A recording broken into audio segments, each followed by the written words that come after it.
ममता को अब यहाँ घुटन हो रही थी। उस रिपोर्ट को हाथ में लिए वो सदमे में पिछले आधे घंटे से खड़ी हुई थी। उसे यकीन ही नहीं हो रहा था कि उसके साथ इतना बड़ा धोखा हो रहा है। उसका पति मानव उसके साथ इतना कुछ कर गया, उसे बिल्कुल उम्मीद नहीं थी। कहाँ तो वो दुनिया भर के ताने मानव के प्यार में भुला देती थी, और कहाँ ये रिपोर्ट। मानव का प्यार केवल छलावा भर था, क्या सच है क्या झूठ, उसे अभी भी समझ में नहीं आ रहा था। पर इस बात को वो मानव के मुंह से ही सुनना चाहती थी, लेकिन वो तो अपने परिवार वालों के साथ अपनी छोटी बहन सीमा की सगाई में गया हुआ था। उसे अकेला यहाँ छोड़कर, क्योंकि अभी थोड़ी देर पहले काफी हंगामा हुआ था। बरबस ही उसे वो दिन याद हो आया जब 5 साल पहले वो मानव की दुल्हन बनकर इस घर में आई थी। दोनों की ही अरेंज कम लव मैरिज थी। लव मैरिज जब मजबूरी में अरेंज की जाती है, तब जाहिर सी बात है कि ससुराल वालों के दिल में बहू को जगह बनाने में वैसे भी बहुत देर लगती है। शादी कर ममता जब ससुराल आई तो ससुराल में सास महिमा जी, ननद सीमा, देवर सुनील और पति मानव ही था। घर में सास महिमा जी का रुतबा था। मजाल है उनके सामने दोनों बेटे कुछ कह जाए, पर ममता ने अपनी तरफ से कहीं कोई कमी नहीं छोड़ी। अपनी तरफ से उसने हमेशा ससुराल वालों को खुश करने की कोशिश ही की, लेकिन ससुराल वालों को कभी खुश न होना था, न वो लोग हुए।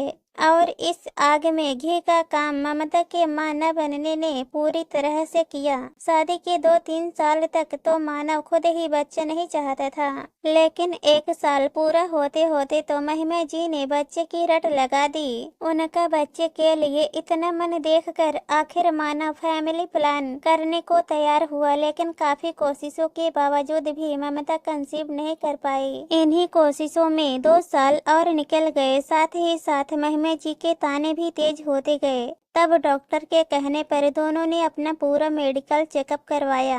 पहले तो मानव तैयार ही नहीं हुआ, और न ही महिमा जी इसके लिए तैयार थी। उनके अनुसार तो कमी ममता में ही थी। बड़ी मुश्किल से मानव राजी हुआ था, लेकिन जब रिपोर्ट आई तो पता चला कि कमी ममता में ही थी। हालांकि ममता ने रिपोर्ट नहीं देखी थी, उसने तो बस मानव की बातों पर विश्वास किया था। बस तब से महिमा जी ने मानव की दूसरी शादी की बात शुरू कर दी। हालांकि मानव कभी भी इसके लिए तैयार नहीं हुआ। उसने अपना बच्चा गोद लेने के लिए भी कहा, लेकिन महिमा जी तैयार नहीं हुई। अब तो देवर सुनील की भी शादी हो चुकी थी, और देवरानी निर्मला ने 2 महीने बाद ही खुशखबरी सुना दी। बस फिर क्या था, तानों का वार और तेज हो गया।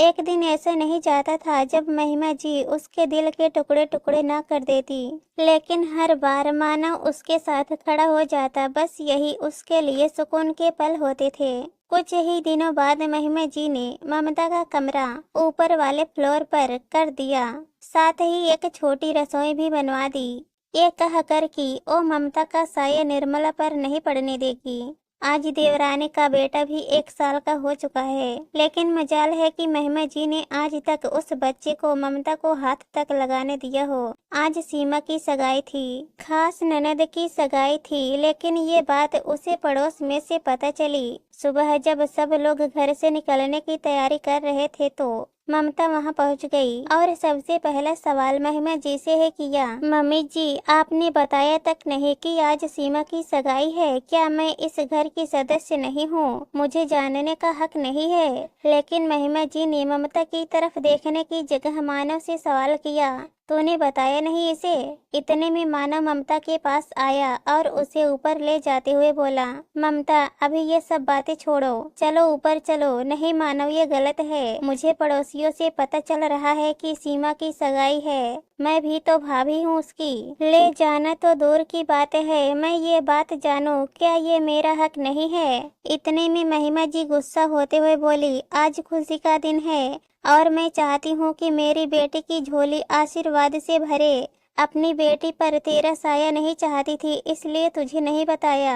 माँ अब बस भी करो ना, मैं ममता को लेकर जा तो रहा हूँ। फिर क्यों बोले जा रही हो आप? मानव ममता का साथ देना महिमा जी को अच्छा नहीं लगा तो ओ मानव को सुनाते हुए बोली, हाँ तो ही साथ दे इसका। एक बार मेरी बेटी की शादी हो जाने दे, उसके बाद तो इसका इस घर से हमेशा हमेशा के लिए किस्सा ही खत्म करूंगी। मैं तेरी दूसरी शादी करवा कर ही रहूंगी। पता नहीं तो क्यों झेल रहा है इस बाज। बस करो माँ, एक शब्द भी नहीं बोलोगी आप? अचानक मानव बोले तो महिमा जी चुप हो गई। मानव ममता का हाथ पकड़कर उसे ऊपर लेकर आ गया। ममता की आंखों से आंसू बहे जा रहे थे। मानव उसे समझाते हुए बोला, बस इसलिए मैं तुम्हें बता नहीं रहा था। मैं जानता था कि तुम्हें दुख होगा, क्योंकि माँ तुम्हें ले जाने को तैयार नहीं होगी। देखो ममता, मेरी बात को समझो। बड़ा भाई होने के नाते मुझे तो जाना ही पड़ेगा, पर मैं तुम्हारा दिल नहीं तोड़ना चाहता था, इसलिए तुम्हें नहीं बताया। प्लीज मेरी बात को समझो। मानव अपनी बात समझाते हुए बोला। खूब देर तक उसे चुप कराने की कोशिश करता रहा। तभी नीचे से महिमा जी की आवाज आई, मानव जल्दी चलो, देर हो रही है, लड़के वाले आ गए होंगे। सुनकर मानव ने ममता को कहा, ममता देखो, मुझे अपनी जिम्मेदारी तो निभानी ही पड़ेगी ना। प्लीज तुम रो मत। अगर तुम इसी तरह रोती रहोगी तो मेरा दिल नहीं लगेगा, और अगर तुम चाहती हो तो मैं भी नहीं चाहूंगा। मैं तुम्हारे पास ही बैठ जाता हूँ, कहकर मानव वहीं पलंग पर बैठ गया। उसे वहाँ ऐसे बैठे देखकर ममता के चेहरे पर मुस्कुराहट आ गई। वो अपने आंसू पोंछते हुए बोली, मैं भला कौन होती हूँ, एक भाई को अपनी बहन की सगाई में जाने से रोकने वाली? मैं सीमा के इतने खूबसूरत दिन को खराब नहीं करूँगी, तुम जाओ, मैं नहीं रो रही हूँ। कहते हुए ममता ने मानव को वहाँ से विदा किया। मानव को विदा करने के बाद काफी देर तक ममता यूं ही चुपचाप बैठी रही। फिर पता नहीं क्या सोचकर अलमारी की सफाई करने लगी। उस अलमारी की सफाई जिसे मानव कभी हाथ तक नहीं लगाने देता था। काफी दिन से मानव अलमारी की सफाई करने के लिए कह रहा था।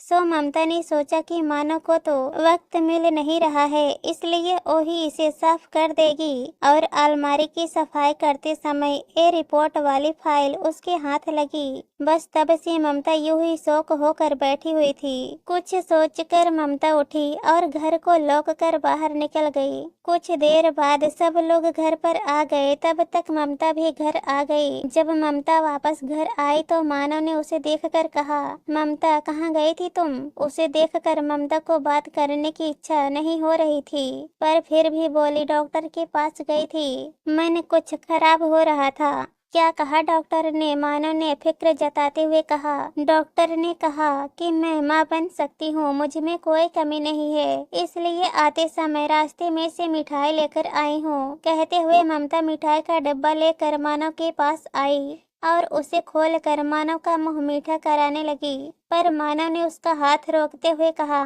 पर ममता वो मेडिकल रिपोर्ट तो?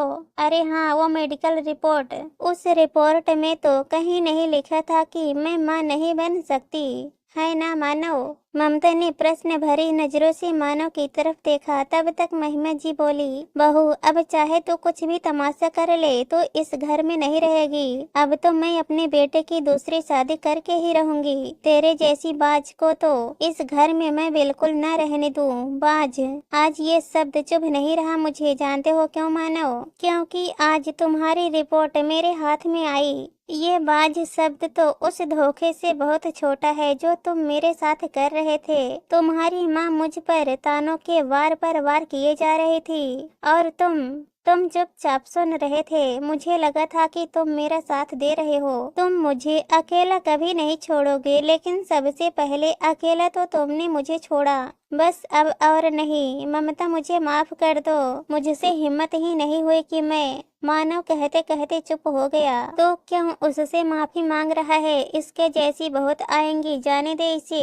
तेरे लिए मैं एक से बढ़कर एक रिश्ते लेकर आऊंगी। बिल्कुल माँ जी, बिल्कुल लाइए। अपने बेटे की दूसरी शादी करवाइए, पर उससे भी कुछ नहीं होने वाला, क्योंकि आपका बेटा ही पिता नहीं बन सकता। ममता की बात सुनकर महिमा जी ने मानव की तरफ देखा मानो गर्दन झुकाए खड़ा हुआ था। महिमा जी को समझते देर नहीं लगी कि आखिर मानव किस बात की माफी ममता से मांग रहा है। ये देखकर वह अपनी बात पलटते हुए बोली, बहू ठीक है, मानव से गलती हो गई, अब तो क्या बात पकड़ कर बैठी हुई है। बच्चा नहीं हो सकता तो बच्चा गोद लिया जा सकता है। अरे वाह माँ जी, बहुत जल्दी बात पलटना तो कोई आपसे सीखे। बहू बाज है तो दूसरी बहू आ जाएगी, लेकिन बेटा बच्चा पैदा नहीं कर सकता तो बच्चा गोद ले लेंगे। क्या मुझे ये फैसला मंजूर नहीं? मुझे इस धोखे से भरे हुए रिश्ते से छुटकारा चाहिए, कहकर ममता अपने कमरे में अपना सामान लेने चली गई। महिमा जी ने उसे खूब रोकने की कोशिश की, पर ममता रुकी नहीं और आखिर ये रिश्ता यहीं खत्म हो गया। दोस्तों, कहानी पसंद आए तो हमारे चैनल को सब्सक्राइब कर देना। धन्यवाद।